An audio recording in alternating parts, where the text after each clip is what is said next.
What's going on, guys? This is George from StreetCulture.US, and what's going on today? Well, it's really windy out, and being that said, I figured I'd air out the storage a little bit, and I'm waiting on a guy to pick up that engine there. But I really want to talk about these. These are fantastic. So these come from Daytona, and they are really awesome. These are your wheel vehicle dollies, and you can go ahead and slide them up under a wheel. Let's go back over here. You can slide them up under a wheel like so, and then using the pumping mechanism, it pinches and lifts your vehicle up, making it so much easier to move around. And boy, let me tell you, these things are amazing. I wish I would have bought these a lot sooner. They're $129 each at Harbor Freight, which isn't bad. They have a 1,300 pound lifting capacity each one. So that's pretty awesome, totaling roughly around 5,200 pounds. And if you get the awesome, I recommend it, the awesome rack here, you don't have them just laying around. They stack up really nicely and sit on the stand 4 across, which is pretty cool. And yeah, they're just an amazing thing to have when you're moving your cars around and you don't have a lot of space. You don't want to pull them up and rock them back and forth and all that jazz. You slide these under there, you pop it up, you can move the whole car. I moved this car here, the 97 Civic. I moved this one, the Civic LX, just by myself, shoving these up underneath, and it was very easy to maneuver the car around, which was awesome, so I didn't have to worry about it. This one here, I'm about to pull it in, and then I'll slide it around to get where I need it to be, but it makes it really, really easy. The job is so much easier when you don't have anybody else with you, and you just want to move a car. These are the way to go. I wish I'd have bought these like a long time ago. So the whole kit will run you, like I said, $129 a piece. So you figure $520. And then the stand, this awesome stand here, is another $50. So you figure about $600 for everything, and it works out really well. So these are a phenomenal investment. Not only can you use them in storages, you can also use them in your own shop. So if you need to move around a car, you're by yourself, and you just want to slide it from the front to the back, or if you're storing vehicles and somebody doesn't leave their keys, or they forget to drop the keys off, and you just need to move the car out of the area to get other cars in and out, it's an excellent tool to have in the shop, because boy, I'll tell you, I had to move that car. This engine, the engine is popped on this. This one has 326,000 miles on it, and gonna get a new motor for it. I was gonna put the J32 in here, but the J32 is not really what I want for this car. I really like this car because it's a gas saver, and I was getting roughly around 47 miles per gallon with this car with the D16Y7. Non-VTEC, runs great. Transmission's brand new, all the drivetrain's new, exhaust is new on this car. So new wheels, tires, etc. So I'm going to go ahead and get another a D16Y7. So I'll get a D16Y7 for this car, and I'll swap it out eventually here. But as of right now, she has no movement other than just forward and back. So I figure I get these. Are awesome to move the car around. So this J32, I have a guy, Joseph, I'm waiting on you to come pick this thing up. It's a J32A2 with a 6-speed manual. It's got about 4,500 K on it. I have all the electronics and everything in here, as well as the computer, the shifter linkage, everything, all out of the same car. I was gonna stick it into another EJ1 like this, and I was gonna put it in the back, making it a mid-engine rear-wheel drive. And then I'm kind of like, well, why? 300 horsepower would make this car scream. I really like this car with the current B-Series setup that's in it. This is a period correct build. Everything period correct, meaning everything on this car came from the late 90s, early 2000s, even into the mid-early 2000s. So companies like Willwood and Password JDM and C-Bond, all the front end on this car is C-Bond, Password JDM, and even the cowl is special carbon fiber from Rancho Cucamonga, California. So the car is really built nice. It's a great track car for setting up, like for going around the corners and whatnot and the windies. I have the carpet all up. I need to replace the carpet, and then I'm gonna have the car painted. But under the hood, I built this car, guys, like almost, I don't know, 18 years ago, and it needs to be cleaned up, so I need to get under there and do some cleaning. But other than that, though, the car raced in Germany. It was really phenomenal over there. Had a good time with it there. Had a blast with this car, and the engine was built by Mike Missick of Emerge Racing, and I mean, here we are 20 years later. I think this was built back in the engine was built back in 2008 by Mike, and yeah, everything else you see here was done in Germany, and we shipped the car back in 2013, and it's pretty much been just in storage ever since, like in the shop under plastic, not really done anything. Fired it up today, let it breathe a little bit, open up the interior, get some fresh air in there. But other than that, the car really doesn't go anywhere anymore. These cars are getting so rare. These 95, I'll say 92 to 95, the EGs, the EJs from Honda, they're getting extremely rare, hard to find. Then when they're not all beat to snot, or they're not, half-assed done by a kid who doesn't know what they're doing. The other thing is it's getting harder and harder to find them where they're not rotted out. For example, there you go. From the inside here, there's no rot on this car. There really isn't, and it's pretty clean in there. This carpet's going to come up. That's why it's just put in there for now. And then the doors are going to get repainted. I want to repaint the car its original black color and leave like the carbon for the most part bare. But yeah, the car weighs 1,826 pounds. It's super, super light. It's just a phenomenal build. It's got Skunk Mega 2 power, Skunk 2 Mega Power R exhaust all the way out the back. It's got 15-inch rotors on the front from Willwood, which you can probably see under there a little bit. It's got also Willwoods in the back as well, and those are the 13-inch rotors. It's sitting on 17 by 7s all the way around with the proper Honda offset.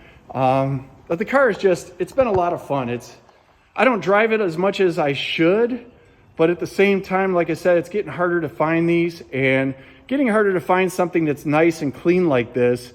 So it's just best to, leave it and enjoy it. Like I said, guys, this is a period correct build. I could stuff a K series in it. I could stuff that J in it. But back in the day, the B series, the B16s, the B18s, the B20 LS VTECs, these cars were absolutely like Fast and the Furious and all that other stuff from the late 90s, early 2000s. These were the cars on the scene.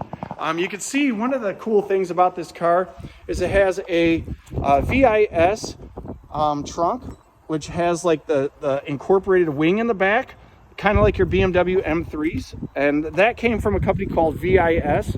It does have LED lighting in the taillights and whatnot, and that beautiful Skunk 2 out the back. So it doesn't have a very fart canny sound, or like those typical Hondas. They have the cheap fart can exhaust. This actually has a deeper exhaust, similar to a Subaru, but also with a bit of Honda in it. So it's pretty deep. It's got the 4-2-to-1 headers. It's got a cat delete inside. So the car it's properly built. All polyurethane propylene bushings. On the front we have Skunk 2 Mega Power, or Skunk 2 Pro Series Plus. On the top for adjustables, all the bottoms are urethane. On the back we have SBC toe. We have urethane bushings in the center, and those are mated to Blackworks on the uppers with Skunk 2s on the lowers. So everything is fully built, stainless steel braided lines, Teflon coated. Even the e-brake assembly and kit came from Willwood, replacing all the original lines and everything. Everything's been coated and treated underneath. So the car is just phenomenal. It's really just needing paint and then finish up the carpet on the inside.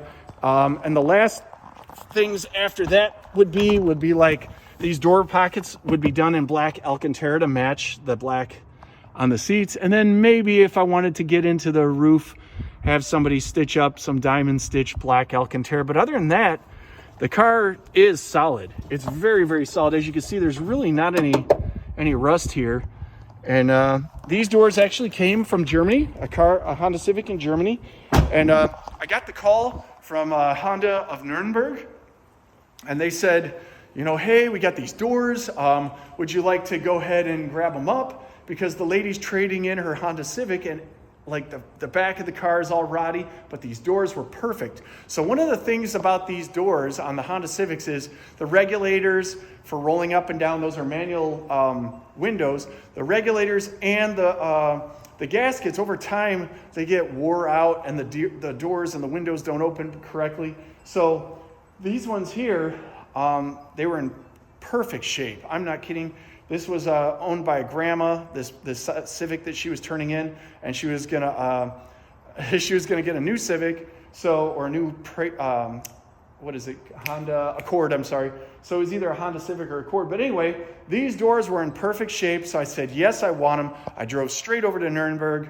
I grabbed these doors, brought them back to the shop, and swapped them out with the original doors that were on here. They were okay, but the original doors, like I said, the windows and the regulators, and to try and find all those parts, I said, the heck with it. These ones here are ready to go.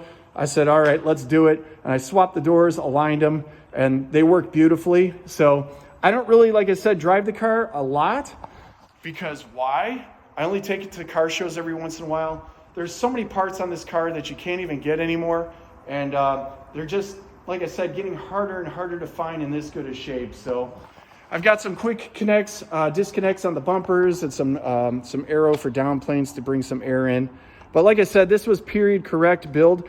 The hood does not need a hood prop, because it's got the hydraulics inside, and those are actually made, and you can barely see them through here, but they're made by 310 tuners out of California, and they're CNC billet aluminum, which they were beautiful. I think I spent like $350 on them back in the day. I don't know if they're even in business anymore, but they're a beautiful piece, and it just really adds to the car. I wanted something that was a Honda Civic, but also very clean.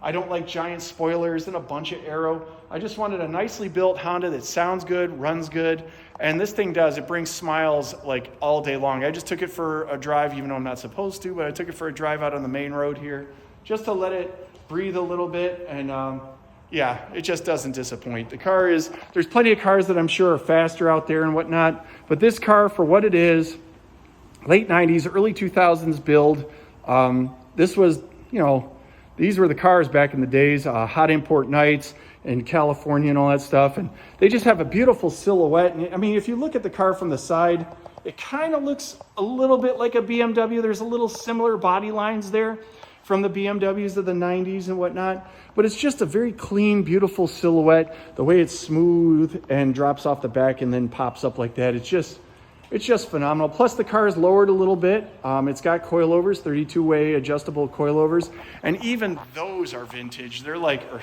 shouldn't say vintage, but they are old. They're Megans, and they don't have but maybe 2,000 or 3,000 miles on them. So should they be replaced? Yeah. But like I said, the car is period correct. The wheels are Inky GTC01s, and you'll notice that they have 2 valve stems on here for accurate readings, and you kind of have to have these. Back in the day, you had to have these for regulatory purposes. They had to take the pressure of the tire from 2 locations, not just one. So yeah, it's a really neat car, and I really enjoy having it. It's going to go right back in here, but it is what it is. You know, until I want to do more with it, it just sits around, and it does. It looks really, really cool. And I can't believe even now, I mean, I'm 47. I built the car in my late 20s, and yeah, it's just, I've had the car that long, and I won't let it go. So eventually I'll take it to the paint shop, but we'll see. But for now, I've got 3 different generations. I got an EJ, an EK, and the new 2025 Honda Civic Si. So it's just amazing. Having 3 Hondas in the storage on top of everything else, and just kind of shifting, making things around. So anyway, yeah, guys, if you're really wanting something like this, I highly recommend these. Getting back to the lifts, these are wonderful, wonderful to have, and they're very easy. There are locks on the bottom, so you can go ahead and lock this, which is really cool, from down here, and they won't move. And once the weight of the car is on there, it just doesn't go anywhere. So they're wonderful. One of the best purchases I've had from Harbor Freight, and they really take the guesswork out of, you know, trying to find somebody to help you move things around if you need to move your storage a little bit and reorganize. But this is just, yeah, best $600 I spent, honestly. And let's see, with that being said, I could go over to these here. These are GTR wheels by, let's see here. These are coming up for sale.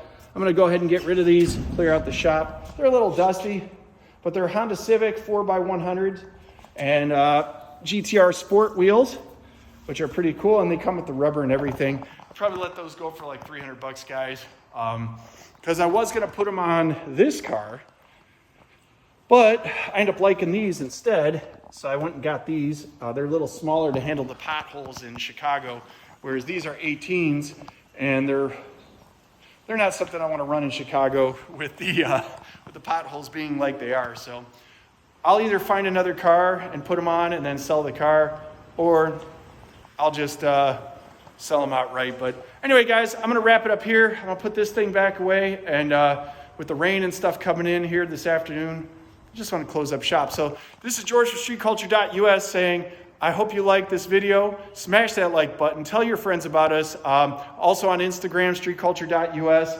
Dream it, build it, drive it, so I can see you guys on the road.